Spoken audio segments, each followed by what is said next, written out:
आपका सब ठीक चल रहा है? जी सर जी, थोड़ी सी जमीन है उसमें खेती कर लेते हैं और समय बचता है तो ही मालिक के यहाँ मजदूरी कर लेते हैं। इसी प्रकार अपना जिंदगी चल रही है। इंसान को सभी काम दिल लगाकर करना चाहिए जी लेकिन आजकल आप लोग बच्चों सबके पढ़ाई पर ध्यान नहीं दे रहे हैं। जी, स्कूल तो जाता ही है और ट्यूशन भी धरवा के रखे हैं। अरे बच्चे तो स्कूल आते हैं लेकिन नियमित रूप से स्कूल नहीं आते हैं। मतलब कि सरकारी स्कूल है वह साल में सिर्फ 250 दिन खुला रहता है, लेकिन ज्यादातर बच्चे हैं वह सिर्फ 150 दिन स्कूल आते हैं और उसमें आपका भी बच्चा शामिल है। मेरा बेटा तो नालायक निकला और बेटी तो। देखिए रमेश जी, बेटा और बेटी दोनों को पढ़ाना बहुत जरूरी है। पर अच्छा एक बात बताइए, यदि आपका कोई जानवर आवारा निकल जाए तो क्या आप उसे खुला ही छोड़ देते हैं? नहीं सर जी, उसे नापते हैं, मतलब कि सीधी कर देते हैं। मतलब कि जानवर को सीधा करते हैं जिसके साथ आपको 5-10 साल रहना है, लेकिन अपने बेटे को सीधे नहीं करते जिसके साथ आपको पूरा बुढ़ापा बिताना है। आपकी बेटी तो पढ़ने में भी तेज है लेकिन आप लोग उसको घर के कामकाज में फंसा कर रखे रहते हैं। हम लोग किसान हैं सर जी, हमारे पास खेती बाड़ी का काम काज भी रहता है। अरे उस काम में आप लोग तो बच्चों की मदद सुबह शाम या छुट्टी के समय भी ले सकते हैं, है कि नहीं? और सबसे हैरानी वाली बात बताएं, यदि आपके टोले में किसी एक घर में शादी रहती है तो पूरे टोले के बच्चे गायब रहते हैं। क्या कह रहे हैं सर जी?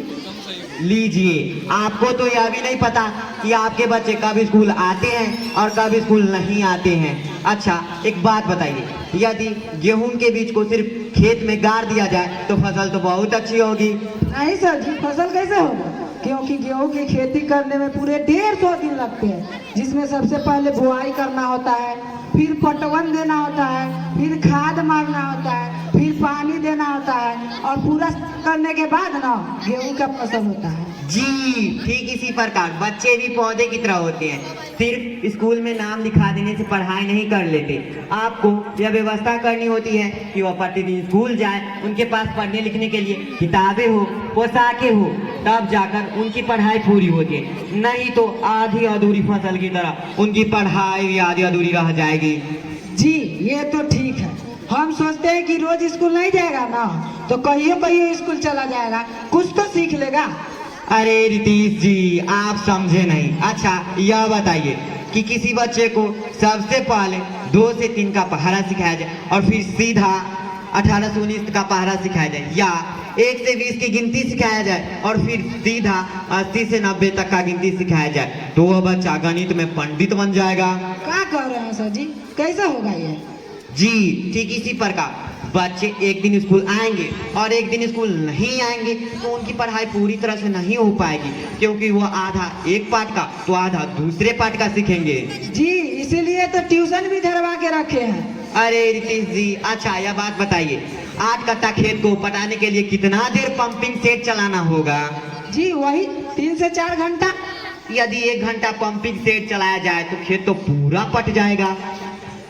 नहीं सर जी, ये कैसे हो सकता है, फसल ही नहीं होगा। जी ठीक यही बात ट्यूशन पर भी लागू होती है। ट्यूशन जो होता है सिर्फ 1 घंटे का होता है, जिसमें स्कूल में पढ़ाई गई बातों का सिर्फ रिवीजन हो सकता है, लेकिन स्कूल जो होता है वह 7 घंटे का होता है, जिसमें हर विषय की अलग अलग शिक्षक होते हैं, हर विषय के अलग अलग घंटी होती है और हर विषय को ध्यान से धीरे धीरे पढ़ाया जाता है, तब जाकर बच्चों को समझ में आता है।